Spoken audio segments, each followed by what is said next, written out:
Hey YouTube, it's Richard with Through the Hay Survival. I'm back out here at the lean-to, which stood up to the rain and the wind that we've had in the last week or so. No tears, nothing falling down, no rips or anything, so I'm pretty happy with that. So today we're going to work on a few things, including a raised bed and some other things.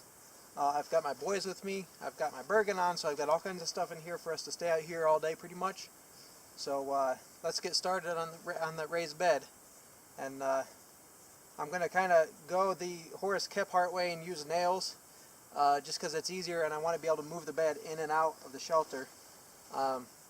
So that's the plan for today, and we're going to go ahead and get started. So I've got the boys' little outdoor tent set up just for them to play in while they're out here, so they can enjoy the outdoors and they can take off their shoes or lay down or whatever they want in there and have a nice clean space to do it in. So they'll be playing around in there while I'm playing around with my shelter stuff. So I'm cutting the legs right now. They're about 12 or 14 inches long, just low enough so that they're not going to be too high to be uncomfortable inside of the shelter. What I want to do is I want to attach the long poles to the edge and then the inside poles in the center, so that way, like I said, I want to be able to pull the raised bed out and move it back in without it falling apart. And with using cordage and stuff, it tends to flex, and I don't really want it to flex that much. So all the cross members on top that you lay on top of, those are going to be not going to be static. They're going to be able to be taken off and put back on, just because it would be impossible and everything would fall apart if I try to nail it all the way down. So I'm just going to use nails on the frame, and that's it. And then we'll attach it all together. I still have some legs to cut. I cut this one last time we were out here, and then it just got too late with the family being out here. So, but today, like I said, we plan on a long day, so let's get to it. So we're going to go at this with the silky saw again. This is the F180 7.5, available on Amazon. I'll put a link down in the description for you.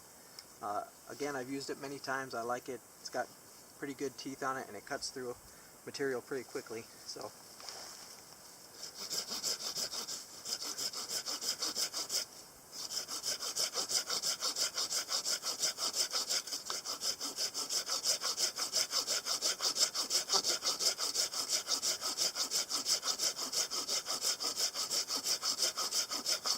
I'm using my Gerber camp axe today, since everyone who looked at the Instagram saw that my cold steel tomahawk had a ding in the blade just from hitting on cedar, which is kind of unimpressive.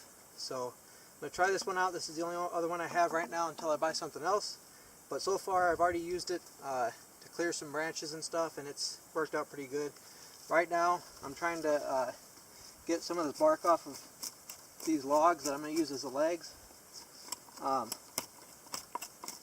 And then once I do that, I'll find some straight long poles. Hopefully I can find some good thick dead ones that'll work out pretty well. I may have to walk around a little bit for it, but that's the next step. I've got my legs cut already. Here's 1, 2, 3, and 4. They're all same size, maybe off by, not even 1/4 of an inch, because I'm not measuring everything. I'm just I had one cut, and then I'm measuring based off of that one. So we're going to finish this one up and then see if I can find my long poles, and then we'll move on from there. So I found a pretty decent straight piece. I just have to knock off all these little twigs and branches and try to make it as smooth as possible, so that way for the raised bed aspect it doesn't put a hole in anything that I lay on top of it. So that's what I'm doing now. I found one, and I need to find another one and then find some cross pieces. This one will be plenty long. I have plenty to work with, so we're going to clean this up. I've already done this end, again using the axe, and we're going to keep on going down. I'm going to make it a little bit longer than I am tall, so that way I have space, and then we're going to see about attaching it to the legs. So let's get that started.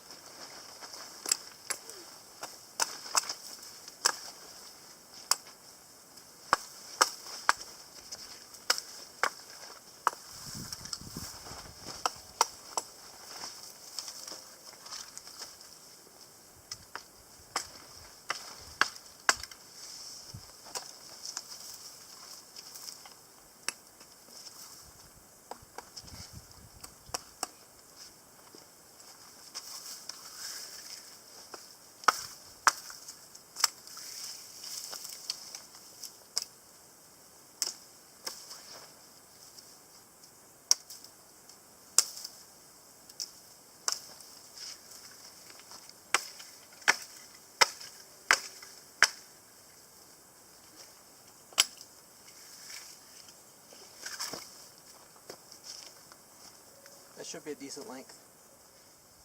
Okay, so what I've done is I've taken my saw and cut notches in here. Then I take my condor knife, turn this around, and then I put it in the gap and kind of wiggle it a little bit so I can get these chunks of wood out. My objective is to make this pretty flat, because I found just trying to nail straight into this, it's pretty rough. It's pretty hard to nail into this. I've bent quite a few nails already.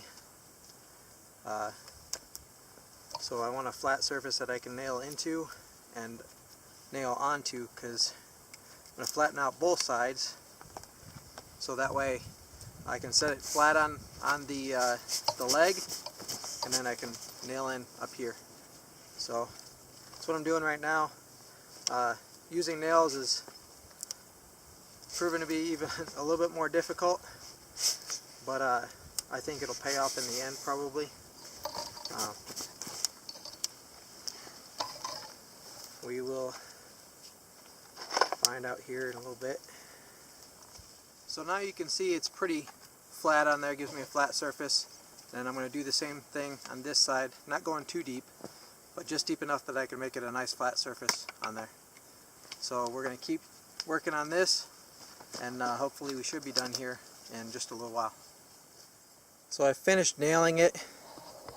I don't know if it's the cedar, doesn't take nails very well, or if it's just because I bought really cheap nails, but it was pretty hard to nail it together. Every single nail wanted to bend, and I got some splitting, so I might do up the corners a little bit better with some quarters just to double it up, but it's together. I just need some slats to go across it, which won't be too hard to find. So that step is complete, and we'll move it kind of inside of the shelter, and we'll start maybe reinforcing it and then moving the slats. So I've started to cut some slats, and the slats are going to go all the way across. Typically you want your slats to be about thumb thickness, not too much thinner, because you don't want them to snap when you get down on them. But when you put so many down, it distributes your weight pretty well, so you don't have to worry about it too much. But thumb size is a pretty good kind of rule of thumb, basically. So we're going to continue with that, see if I can find enough materials today to finish it, and then test it out. So stick around.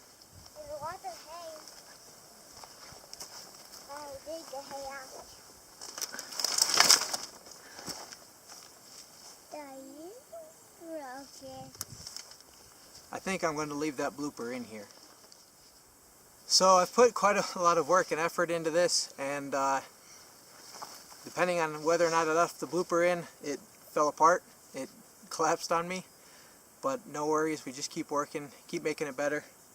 I may have to go a different route because I do not have the same materials and resources like an arboreal forest or something like that would have. You may see a lot of trees out here, but they're not necessarily usable. So this will be raised bed part 1, and then I'll just continue to work on it, make it better and better, make it work better, and we'll continue on from there. So please like, share, comment, and subscribe. Visit us on Facebook and Instagram, and let's come join me outside. Let's work on this again. I'll see you later.